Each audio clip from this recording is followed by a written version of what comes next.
బంగ్లాదేశ్లో జరుగుతున్నటువంటిది నిజంగా సైనిక తిరుగుబాట కానే కాదు, ప్రజా తిరుగుబాట కానే కాదు.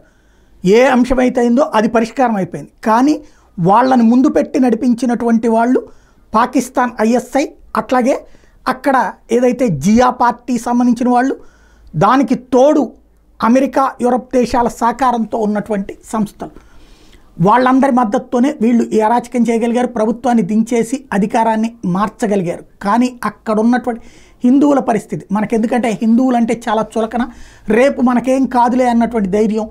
కానీ అక్కడ జరుగుతున్నటువంటిది ఒక్కసారి కేవలం 8 సెకండ్ల వీడియో వినండి. ఇది